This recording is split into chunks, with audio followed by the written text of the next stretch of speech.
नमस्कार दोस्तों। कहा जाता है जीजा और साली का रिश्ता जो होता है पवित्र रिश्ता होता है। इस पवित्र रिश्ता में किसका नजर लग गया था जो कि पूरे परिवार बिखर गया था। दरअसल ये कहानी इस तरह से घटित हुई है दोस्तों, सुन के आप सभी का कलेजा कांप उठेगा। दरअसल ये घटना था उत्तर प्रदेश के कसाबी जिला के पूर्वी इलाके ठोक के पास एक राजेश चंद्रा नाम के एक व्यक्ति रहते हैं। उनके 3 बेटियां रहती है और उसके पास एक भी बेटा नहीं था, जिसके कारण वो तीनों बेटी को अपने बेटे की तरह भरण पोषण और पढ़ाई लिखाई करवाता था। तीनों बेटी का नाम था सरिता, कविता और सविता। तीनों का देख रेख में कोई ऐसा कमी नहीं होता था कि उसको कोई कमी खले। वही सरिता जो है इंटर का एग्जाम दी थी। इंटर का एग्जाम दे के वो फ्री हो गई थी। फ्री होने के बाद कुछ दिन के बाद उसके आस पड़ोस में शादी का प्रोग्राम चल रहा था, तो उस शादी में उसको इनवाइट किया जाता है सरिता को। सरिता शादी में तो जाती है बहुत ही सज सवर के। वहीं पे एक डीजे वाला रहता है जिसका नाम अजय साहू रहता है। अजय साहू जो है वो डीजे चलाता है, तो सरिता वहां पे जाती है। देखने में सरिता इतना खूबसूरत सुंदर थी कि जिसका कोई वर्णन नहीं किया जा सकता है। तो अजय साहू को वो बोलती है कि भैया थोड़ा डीजे वाला बाबू गाना चला दो, ये वाला गाना लगा दो। फिर अजय उधर से मुड़ के देखता है तो सरिता अचंभित हो जाती है। वो समझती है कि ये डीजे वाला नहीं हो सकता, इतना हैंडसम लड़का है, कैसे हो सकता है। तो अजय साहू जो है फिर पलट के बोलता है कि नहीं, आप गलत नहीं है, डीजे वाला हम ही है। तो सरिता बोलती है ठीक है, डीजे वाला बाबू गाना बजवा दीजिए। तो अजय साहू अपना ऑपरेटर को बोल के वो गाना तो बजवा देता है और एक दूसरे के बीच में धीरे धीरे प्यार बढ़ने लगता है। ना कोई जान था, नहीं कोई पहचान था। पहली बार में एक ही नजर में दोनों को प्यार हो जाता है। और सरिता डांस कर रही थी और ध्यान सरिता का अजय पर ही था, और अजय जो भी है उसका तारीफ किया जा रहा था। दोनों के बीच इतना करीबी हो गया था कि एक पल के लिए दोनों एक साथ बिछड़ना नहीं चाहता था। इसी बीच अजय को भी नहीं रहा गया। अजय सरिता को इशारा दिया। इशारा देने के बाद सरिता को एक सुनसान जगह ले गया गया। जब सरिता को सुनसान जगह ले जाने के बाद सरिता से मोहब्बत भरी प्यार भरी बात करना स्टार्ट कर दिया। तो दोनों एक दूसरे का नंबर लिया। नंबर लेने के बाद दोनों फिर वहां से जुदा हो गया। तो फिर फोन से कांटेक्ट हुआ, फिर बात करना शुरू किया। जब शुरू किया तो दोनों कुछ दिन बीतने के बाद दोनों मंदिर में जाके शादी कर लिया। शादी करने से उसके ना घर परिवार को किसी को इस चीज से ऐतराज नहीं था। वही उसकी साली जो है कविता और सविता, कविता तो बड़ी थी, वही सविता छोटी थी। तो कविता को मिला था उसके जीजाजी का देख रेख करने का। तो वो देख रेख तो कर रही थी। उस टाइम कविता का एज जो है 15 साल था। तो उतना अच्छा वो देखने में तो नहीं लग रही थी। लेकिन वही अजय साहू 3 साल के बाद फिर आते हैं। तो कविता कोई कार्यक्रम में जा रही थी, तो वो लाल रंग का कपड़ा पहनी हुई थी और देखने में पूरा सुंदर लग रही थी, जिससे अजय देख के अचंभित हो गया और उसके प्यार में खोना खोना शुरू हो गया। और जब अजय साहू आए तो उसकी सास ने उसको बुला के बैठाया और कविता जो है उसको चाय ला के दी और चाय पिला के बोली कि जीजा आप आराम करो, हम आते हैं, थोड़ा जल्दी ही आ जाएंगे। वो इतना कह के निकल जाती है। उसी बीच जो है अजय उसके जीजा वो सो जाता है। सो जाने के दरमियान में उसके कविता के बारे में सपना सपनाने लगता है कि जिस टाइम सरिता को देखे थे इससे सुंदर भी नहीं थी। काश इतना सुंदर मुझे पहले मिल जाती तो हम इससे शादी कर लेते। इसी तरह का सपना सजते सजते सजते उसको शाम हो गया। शाम हो जाने के बाद उसकी सास उषा उठाती है और बोलती है मुंह हाथ धोने के लिए। फिर कविता उसको खाना परोस के देती है और वो खाना खाता है। खाना खा के और दोनों में मुस्कुराते हुए बात चलने लगता है। तो पिता जो है जब शाम हो जाता है तो जीजा का खाना पीना खिला के कविता अपने रूम में जीजा को सुला देता है। इसके बाद कविता अपने सविता छोटी बहन के रूम में जाके सो जाता है।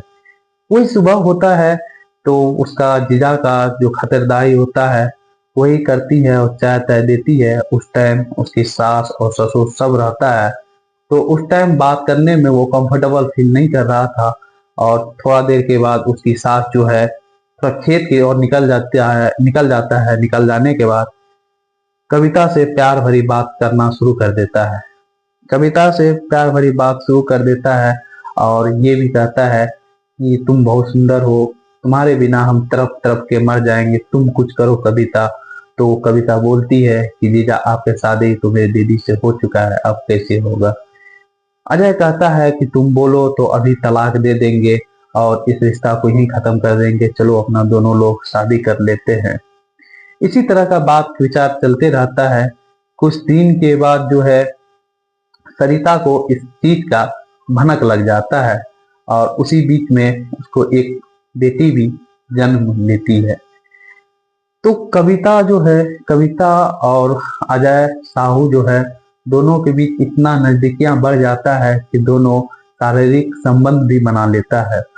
दोनों एक दूसरे के प्यार में इतना जकड़ जाता है कि जिसके कारण उसकी पत्नी को जो पता चलता है, पता चलने के बाद दोनों अजय साहू और उसकी पत्नी सरिता में लड़ाई शुरू हो जाता है। लड़ाई तो दोस्तों शुरू होता है, इसी बीच में उसकी सास को भी भनक लग जाता है। भनक तो लग जाता है, लेकिन खड़े खड़े सास उसकी तमाशा देखते रहती है बेचारी। वो भी मजबूर रहती है, करी तो करे क्या। ठीक उसी कुछ दिन के बाद उस लड़की का, कविता का शादी एक अच्छा सा लड़का देख के उसी गांव के पास कर दिया जाता है। दोनों का शादी कर दिया जाता है। कविता भी अपने ससुराल जाके रहने लगती है और 1 साल के बाद कविता को भी एक बेटी जन्म लेती है। बेटी जन्म लेने के बाद कविता तो ससुराल में रहती है। ससुराल से कुछ दिन के बाद वो आती है। आने के बाद जीजा भी, जब कविता आती थी तो जीजा भी उस टाइम आ जाया करता था और दोनों अपना प्यार का इजहार करने लगता था। और उसके ससुराल में, कविता के ससुराल में कविता को उसके जीजा के बिना मन भी नहीं लग रहा था। जब मन नहीं लग रहा था दोस्तों, तो यहाँ आके अपने मायके आके अपना इच्छा पूरा करता था। फिर धीरे धीरे बात बीतते गया। बीतने के बाद कुछ दिन के बाद वो ससुराल से भाग के अपने मायके आ गई और 1-2 साल तक वो जाने का कभी प्रयास ही नहीं की और जीजा के साथ अपना शारीरिक संबंध बनाती रही। जो इसके बीच में कविता और अजय साहू के बीच में जो बाधा आ रहा था, उसकी बड़ी बहन सरिता आ रही थी। तो एक दिन दोनों ने मिल के अपनी बहन को मौत का घाट उतारने का साजिश रचा और दोनों ने प्लान करता है। प्लान करने के बाद अजय साहू जो है प्रयागराज निकल जाता है कुछ सामान लेने के लिए। प्रयागराज से लौटता है तो देखता है कि उसकी पत्नी का मौत हुआ है और उसकी बेटी का भी मौत हुआ है, खून से लथपथ। वही इसकी बेटी जो 7 साल की थी, पूरा चीटियां लगा हुआ था उसके बेटी के शरीर में। अजय साहू जो है चौंक जाता है और चिल्लाता है, तो वहां के आस पड़ोस के आदमी भी इकट्ठा हो जाता है। इकट्ठा होने के बाद वहां के आदमी पुलिस वाले को बुलाते हैं और घटनास्थल पे पुलिस वाले आते हैं तो जांच, उस लाश को देखते हैं तो जांच जो है पूरा तरह से टाइट हो चुका था। पुलिस वाले भी देख रहा था कि किस तरह से इसका मौत हुआ है और सोच भी रहा था कि अगर 3-4 घंटा में इसका मौत होता तो इस तरह से इसका लाश नहीं होता। लगभग ये जो है सुबह में हुआ है, लगभग 10-12 घंटा हो गया इस लाश को, तब ये इस तरह से हुआ है। तो अजय साहू पे इसका शक जा रहा था। अजय साहू से जब पूछताछ किया गया तो अजय साहू बोला कि जिस टाइम इसको मारा गया था उस टाइम हम थे ही नहीं। लगभग 12 बजे प्रयागराज गए थे। उस टाइम मेरी पत्नी मेरे घर में मुझे खाना पीना खिला के उनको भेजी थी, उस टाइम कैसे ही मर सकती है। तो उसी बीच में जो है सविता आवाज उठाती है और बोलती है कि कविता और जीजा दोनों के बीच में लव अफेयर चल रहा था, इसका मौत का कारण यही होगा। तो पुलिस वाले को शक हो जाता है इसी आदमी ने इसका मर्डर किया होगा। ठीक तब जब पूरे जांच पड़ताल करके पूरे अपने नियम से पुलिस वाला पूछता है तो अजय साहू इस घटना के बारे में बतलाता है कि हाँ, इसका मर्डर हम ही किए हैं, जो कि 6 बजे के आसपास दोनों को चाकू से गला रेत के मार दिए और बेटी को इसलिए मारे थे कि बेटी बाद में आके मेरा बाधा न बन जाए। तो दोस्तों, ये कहानी से दोस्तों यही सीख मिलती है कि कोई भी रिश्ता हो, कुछ भी हो, उस पे उतना अटूट विश्वास मत किया कीजिए जिसके कारण सरिता के जैसा और किसी के साथ ऐसा हाल हो। और कविता कैसे निकली कि अपनी बहन का ही हत्यारा वो खुद निकल गई। दोस्तों, चलिए इसी के साथ विदा लेते हैं। जय हिंद, जय भारत। आप लोग सावधान रहिए और सतर्क रहिए।